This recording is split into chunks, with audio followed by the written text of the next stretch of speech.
Learning is the addiction of the progressive. A man that is satisfied with present knowledge has certified their permanent stagnation.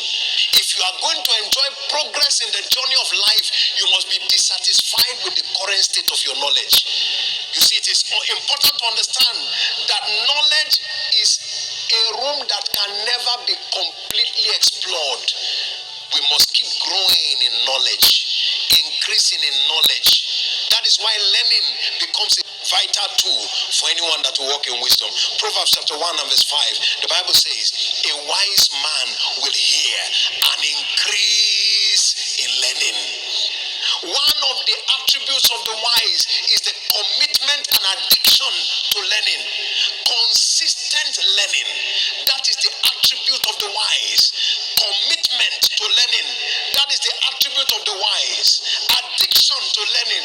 That is the attribute of the wise. In the book of 2 Timothy chapter 4 and verse 13, we see here concerning Paul the apostle, the Bible says, he said, my cloak that I left in Troas, he said, with Carpus, when you come, bring it with you. And the books, but especially my parchments. The parchments are the notes, my learnings. So Paul the apostle was a man of learning, commitment to learning, addiction to learning. He was known for learning. At every point in time, he was documenting discoveries, learning day after day. Those who keep learning will end up leading day after day. He kept learning and learning and learning, and the one who came from the back. Remember that Paul the apostle was the only apostle that we saw in the early part of the New Testament who had not physically met with Jesus during his 3.5 years on the earth. Paul came later. He came last but ended first.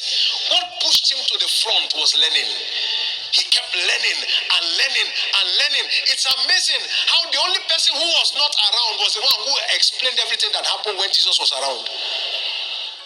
How is it that the man who was physically absent became the one who became the custodian of the revelation that explained everything about the ministry of Christ? If you want to understand what Jesus came to do, you read what Paul had to say. But yet the one who had to say what Jesus came to do was not physically present when Jesus was doing what he did. So those who saw what Jesus was doing did not understand it. But the one who kept learning was able to interpret it. Please hear this and hear it very well. The key to steering the wisdom deposit is the key of learning. It's the key of learning. Addiction to learning. Somebody will say, oh, but is it not because Paul was a lawyer? Maybe that's the reason why he was able to understand all these things. Paul was not the most learned of individuals that were around Jesus. For example, Luke was a physician. But Luke never explained the mystery that Paul understood. Luke was physically present, but yet Paul was able to explain the things that Luke saw that Luke did not understand. His name was Luke, and he was there to look, but yet he didn't see what Paul saw. Is somebody getting it now? It's important for us to understand it. So we must be addicted to learning. Say with me, I must learn. So learning must become our addiction. I've discovered that the purpose of education is to help you know how to learn. It's not that when you are educated, you have finished learning. No, you have just learned how to learn. You have just learned how to learn. Your certificate says that this man knows how to learn this subject. Not that he is already a master of this subject. No. So don't be deceived that they say you have a master's. The master's means you mastered the process of learning, not that you have mastered the subject you are learning.